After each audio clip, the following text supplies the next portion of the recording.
Hey guys, is your intimacy at the level that you want it to be in your marriage? If not, stay tuned because we have some great tips on how to enrich your intimacy. This is Jeff and Teresa Fields, and we've been married 33 years.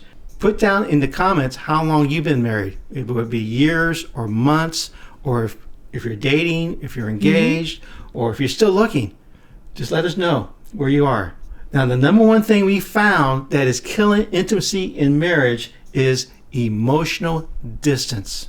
So many couples there's too much silence between the spouses. There's not enough communication. And what you need to do is have honest and open communication. That's so good. Yes, that's right. So the average couple in America, I saw a study that said they spend 4 minutes a week talking. Now, we're not talking about sitting on the couch and watching TV together. We're not talking about sitting on the couch doing this together or doing it separately. We're not talking about going to bed and you scroll until you fall asleep. We're not talking about that. That doesn't count.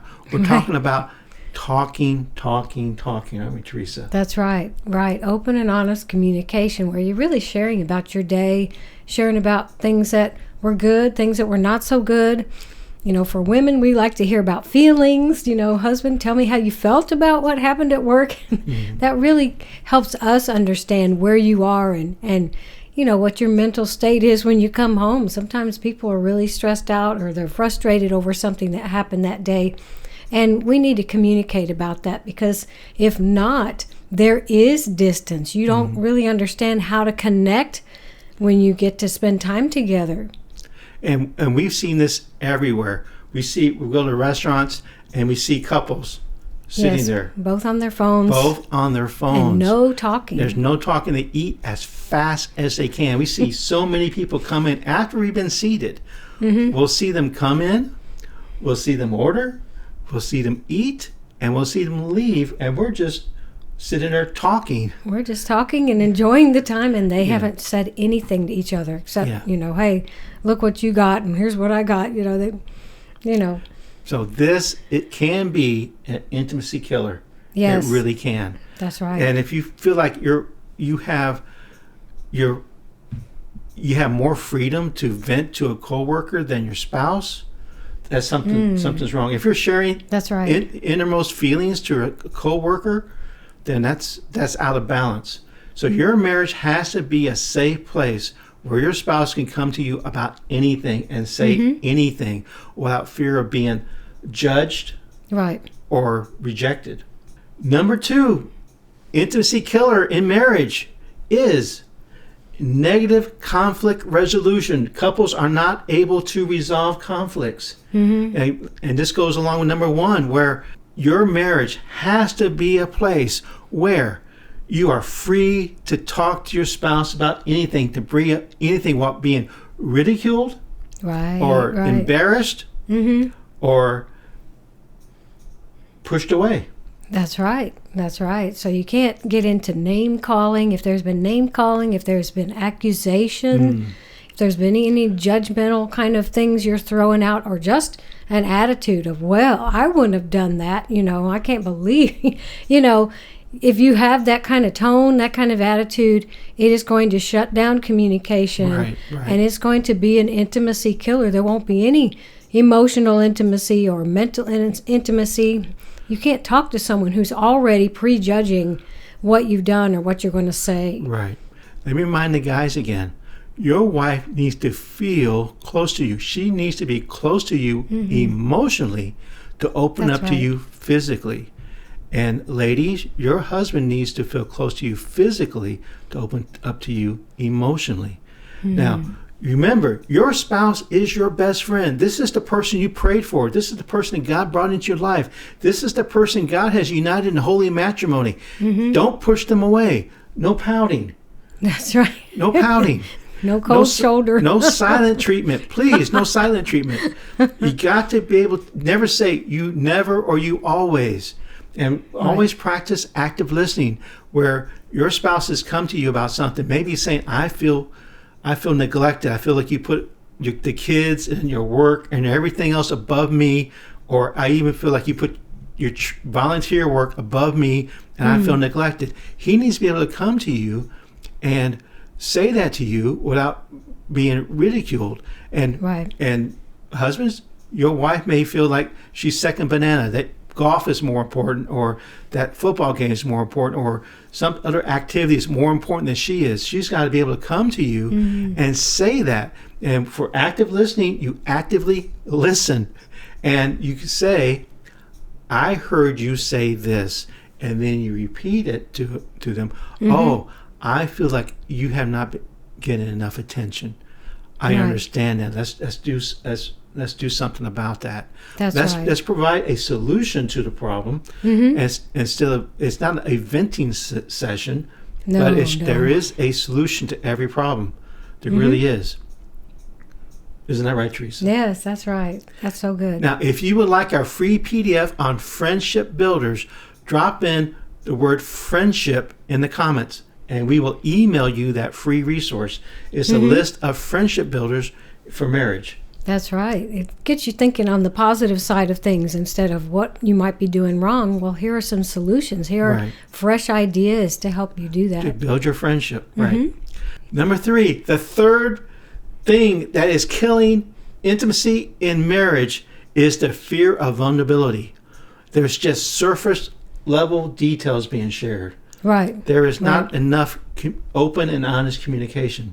Isn't that right, Teresa? That's right. That's right. I mean, your spouse needs to know about everything that's going on with your mind, your heart, your feelings, people you've been dealing with. And if you just want to say, yeah, it was fine. My day was fine. Kids are okay. As far as like the wife is saying, the husband needs to know more than that, especially if you seem to be out of sorts. When he comes home, he needs to know, okay, what's the story? What's going on? What made you upset? And are you hurt about something? Are you angry? That can be shared with your spouse if you are learning to develop this kind of communication. And of course, stay away from the things we just talked about in point number 2. But absolutely. Right. But it's also important, spouses, if your spouse shares something with you, you do not share that on social media. No. You don't tell your girlfriends. It is something sacred that they have shared with you, and you don't need to bring it up as for prayer for your husband. My husband's suffering. He's dealing with pornography. Please pray for him. Well, we don't want to do that. Don't do that. Your husband needs to be able to come with you anything. And pornography is something every man has to battle against. And unfortunately, a lot of ladies now it's a battle in the ladies' minds. It's a bombardment of the enemy against the females also.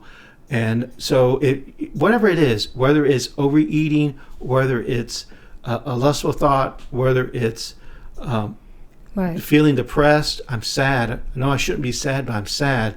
They need to be able to come to you and say, I'm sad. I don't know why I'm sad, but I just feel sad. And you need to work on that together. That's right. That's right. Because it is going to affect your relationship, whether it's spoken or unspoken. But if you share this with each other, then you can deal with it together. You deal with it together. Yeah.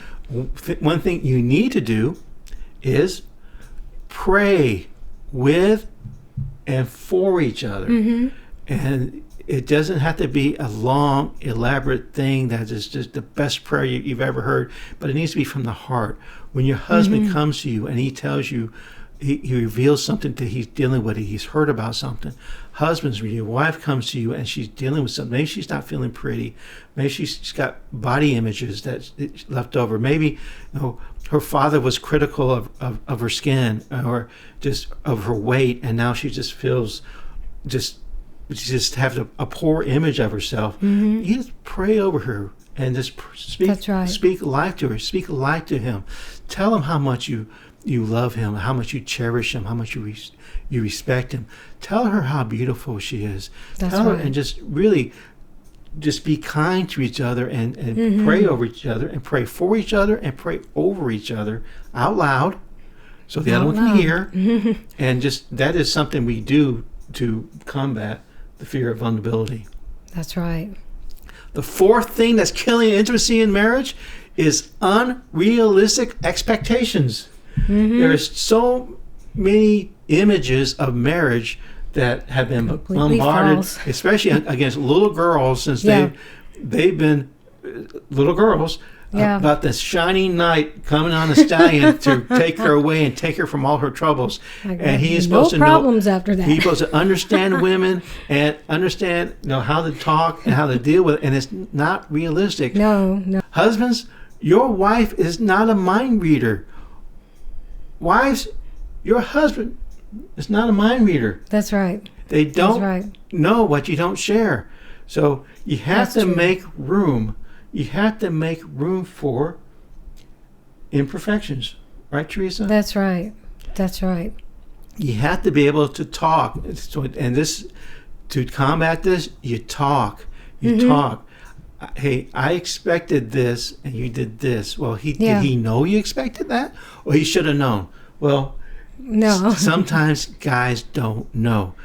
Yeah, you might be thinking about your friends and their marriage and what they've been talking about or going through, but that doesn't mean your spouse expects the same thing happening in your marriage. A lot of times we tend to look at other people and say, well, we should be like them, but that's unrealistic. You have to talk about what your own expectations are so your spouse will know. Right. They're not just going to say, oh, you watched that Hallmark movie, so you think our relationship's going to be like this.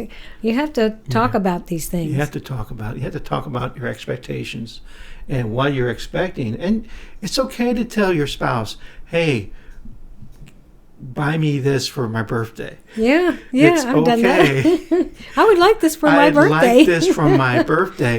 He goes, gotcha. Now I know. That really helps. He's supposed to know that you like that purple scarf that you glanced at in the when you're walking through J.C. Penney's. He's supposed to know he's going to go back and get that. No, he doesn't. He wouldn't know. He wouldn't know. So, she should know that it's been so long since we've been together. She knows I'm expecting an intimate night. Say it out loud.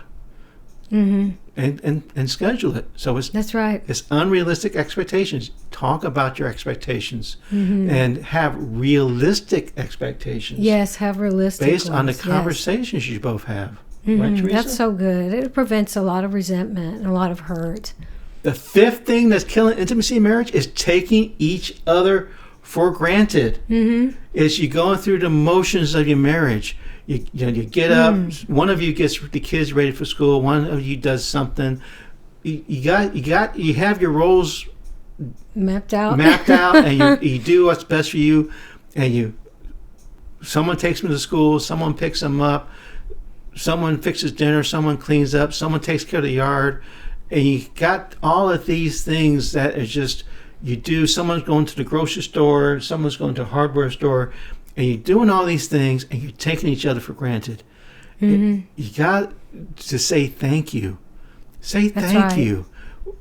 Husbands, when your wife makes you lunch, say thank you. When she makes you a dinner, say thank you. When she's taking the kids to school, say thank you.